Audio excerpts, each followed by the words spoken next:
Hello दोस्तों, कैसे हैं आप सब। आशा करते सभी अच्छे और स्वस्थ होंगे। पायल ठाकुर के इस चैनल पे आप सभी का स्वागत है। सभी को जय माता दी, हर हर महादेव।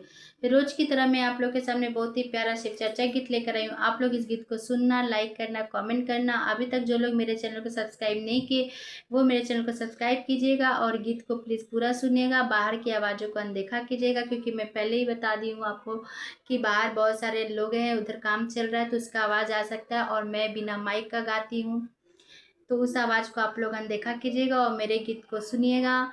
गीत को पूरा सुनिएगा। गीत कैसा लगता है कमेंट बॉक्स में ज़रूर बताइएगा। हर हर महादेव ज़रूर लिखिएगा। तो आइए मैं अपने ये गीत शुरू करती हूँ। चर्चा में आइल बारू एने ओने ताकत बारू। चर्चा में आइल बारू एने ओने ताकत बारू। कहवा लगैले बारू ध्यान ए शिष्या। कहवा लगैले बारू ध्यान ए शिष्या।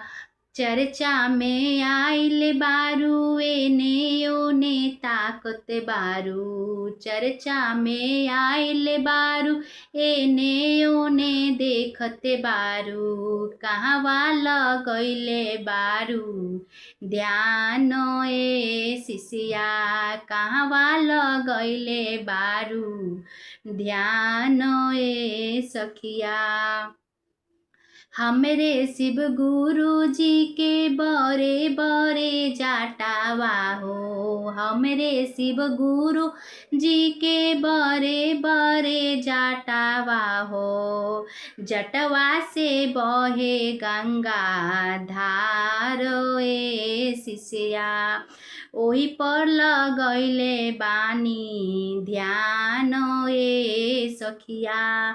ओही पर लगैले बानी ध्यान ए शिष्या। चर्चा में आइल बारू एने ओने देखत बारू। चर्चा में आइल बारू एने ओने ताकत बारू। कहवा लगैले बारू ध्यान ए शिष्या। कहवा लगैले बारू ध्यान ए सखिया। हमरे शिव गुरु जी के गलावा में नगवा हो।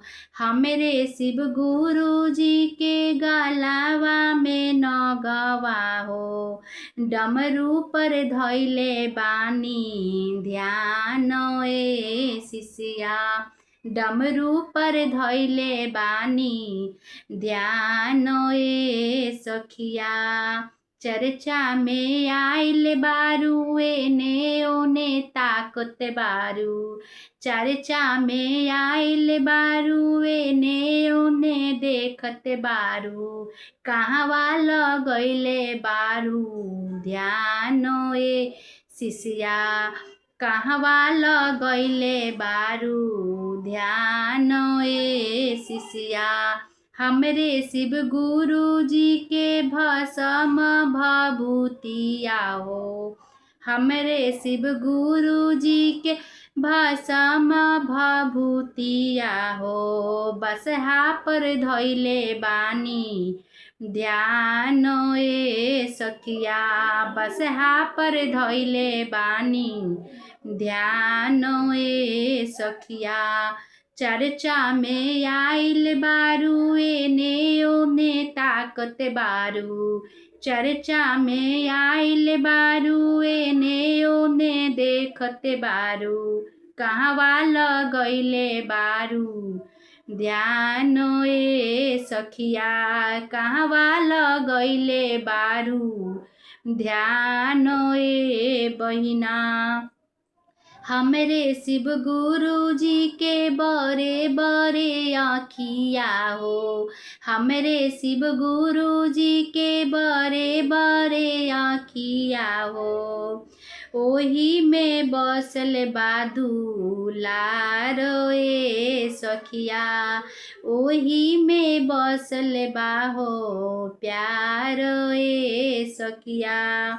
ओही पर लगैले बानी ध्यान ए सखिया। चर्चा में आइल बारू एने ओने ताकत बारू, चर्चा में आइल बारू एने ओने ताकत बारू, कहवा लगैले बालू ध्यान ए सखिया, कहवा लगैले बारू ध्यान ए सखिया, कहवा लगैले बारू ध्यान ए सखिया। हर हर महादेव। गीत कैसा लगा जरूर बताइएगा। धन्यवाद।